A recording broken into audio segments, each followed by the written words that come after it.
What's up, guys? Mortal Kombat 11 is here. The game came out yesterday, and I'm very excited to get some time in and see exactly what this game is all about. But first, I wanted to run you through some steps that I did when I first got the game that I think will make the experience a lot better for you. So these are the 5 things that you should do the first time you turn on Mortal Kombat 11. Alright, so the first thing that you're going to want to do is change some settings. So there's some default settings that I find a little bit annoying. For example, here under controls, by default, release check is on, which basically means you can do special moves by letting go of a button as well as pressing down a button. For some reason in Mortal Kombat games, this always really messes me up. I highly recommend turning this off. I think it'll save you a lot of headache. Also, input shortcuts. So this makes some inputs kind of weird. So for example, say that you have a move that is inputted with like down forward punch. If input shortcuts is on, you can get this move input if you do something like down and then move to the corner of down forward and then punch. That'll still give you the input, and I find this really annoying as well. So I turn this off too. If you're playing on pad, you might want this setting on because it can be a little bit harder to get clean special move inputs on a D-pad, but for me playing on stick, I definitely need this setting off or I get a ton of accidental special moves. Next up, under online, I highly recommend turning on display QoS in match and turning on show ping in milliseconds. Basically, this will just give you information more on what the connection quality is with your opponent when playing online, which will make things a little bit easier for you in terms of like knowing exactly how much lag there is, which is pretty important.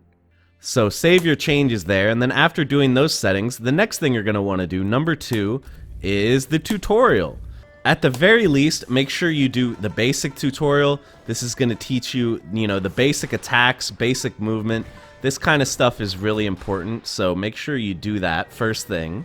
I also recommend, if you're not like a super hardcore fighting game player and you're not really sure what frame data is or how to use it, check out the frame data tutorial in the game, because that is going to teach you some stuff about knowing whether moves are unsafe on block, knowing what moves are punishable, and that is really important, especially with some of the stuff that I'm going to talk about later in the video. So I totally understand if you want to just hop on to playing matches without doing all the tutorials. There's a ton of tutorials, but I recommend do the basics and try the frame advantage tutorial if you're not sure what frame advantage is.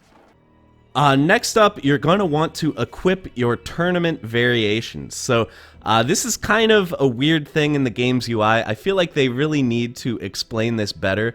But, so you can customize your character's loadout, right? You can change their abilities, so you can customize exactly what special moves your character is going to have access to. And by default, you will have 2 variations set up for you in the customize section. But it's important to note these are not the same as the tournament variations. So the tournament variations are the 2 sort of balanced variations that the developers put together for the game. These are what are going to be used in tournaments, and more importantly, these are what are going to be used in ranked online. If you're playing ranked online, you're going to only have access to the tournament variations. So you don't want to be practicing in single player and training mode with different special moves than what you're going to have in ranked online. That just doesn't make sense. So the way to access these in single player is you go into customization, where I am now. You go here, go to abilities, and then you're going to want to press the square button, which is going to pull up the ability presets. And these 2 ones here with the trophy, you can see there's a little trophy icon next to them. These are going to be the tournament variations. So these are the 2 variations you're going to see when you go into ranked mode. So make sure you set one of your variations to be this, one of your presets that is, save that, and then we'll go to the other one and we'll set this to be the second tournament variation. So we'll go into abilities, presets, and the second tournament variation. So there you go. And you're pretty much going to want to do this with every single character that you're going to try playing. So now when you go into training mode, you can pick between those 2 tournament variations. So that's very important. If you're planning on ranked, or obviously if you're planning on actually going to a tournament, you have to do this or else you're going to be totally messed up when you try playing with the tournament variations on. Next up, speaking of training mode, the fourth thing that I think you should do when you start the game is go into training mode, and you're going to want to learn some things on the move list here. I've been playing Cetrion mostly, so I'm going to play as her real quick. So they have sort of the character tutorials for each character in the game, and that explains some combos and some special moves, but it is not comprehensive.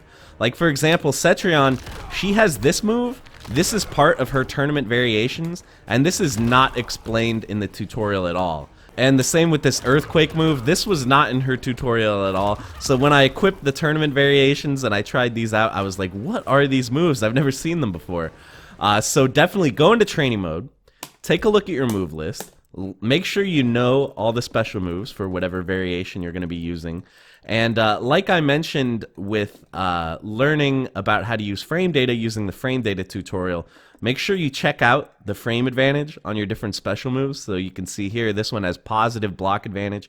That means I know that I can use this on block and not be punished for it. Whereas these ones down here, these have huge negative block advantage. These are going to be punishable. Make sure you know if your special moves are punishable, so you're not just spamming them and getting punished. So learn those. Learn your combo attacks. Something really worth noting is that if you press triangle, you will pin these combos, so you can pin the ones that you want to learn, and then when you go back into the game, you can see here they are on screen for you to look at, so you don't have to constantly bring up the menu. So that's handy. And once again, you know, you're going to want to look at these, see if there are overhead hits, low hits, stuff like that, so you can mix up the opponent. And you can check out the frame data on those as well. And then also check out the crushing blows here. Occasionally you're going to see something that is a crushing blow, and it is going to have the sort of qualifications for what will trigger a crushing blow on the different attacks. Same with if you have any basic attacks that have crushing blows, it'll tell you how to get them, and that's really important as well, because crushing blows are going to enable a lot of damage for you if you're able to land them in a match. And then finally, the fifth thing you're going to want to do, I recommend before you go online, you're going to want 3 different things. Make sure you learn them. Number 1, you want safe strings, okay? So like I said in the move list, if you go to combo attacks, find a string that is safe on block. So a really good one for Cetrion is the Fire NATO. This is completely safe on block, and it's pretty damaging on hit. So if you find yourself in kind of a scramble situation and you don't know what to go to, make sure that you have a safe string that you can just kind of pull out, that you know you're not going to be able to be punished if the opponent blocks it. The number 2 thing you want to learn in training mode here is anti-airs. So for most characters, their down 2 or their down kind of right punch is going to be your go-to anti-air. But if you have any other ones, especially, you know, like special move anti-airs, it's important to know those as well, because people are going to be jumping at you a lot in matches, and you can get a lot of free damage just by, you know, consistently anti-airing them when they jump. And then the third thing you're going to want here is punishes. So to learn punishes, you're going to want to go in and find your strings that start with kind of a low startup normal, so you can see, you know, like your standing 1, like just your basic left punch has 8 frames startup, so your combo attacks that start with that are going to come out in just 8 frames. So if there's a move that the opponent is using that is like particularly annoying you, you can go into practice mode, go to record, and just record them doing the move and then blocking. Hit stop recording, and then you can practice punishing it. And you can see it says here on screen, punish. That means that it was a clean punish. I hit them out of their recovery, and there's nothing they can do about it if I block this move. So practice getting your punishes in and learn what is kind of your go-to little bread and butter for when you land a punish. And then once you have the basic punishes down, you can get a little more fancy with it, learn some more advanced combos to punish with, and then once you go online, you are just going to be wrecking people, because a lot of people out there right now are just kind of randomly throwing out special moves, not caring if they're safe or not, and you're going to be able to get that big punish on them. So that's pretty much it, guys. So the last point here, just to reiterate, learn your safe strings, your anti-airs, and your punishes, and that's going to be the last thing. After that, I think you should be ready to hop online and have a good time, or do the single player if you want to, or play against your friends. Whatever you're trying to do, just make sure that you have a good groundwork kind of set up, and I hope that these 5 steps will help you out with that.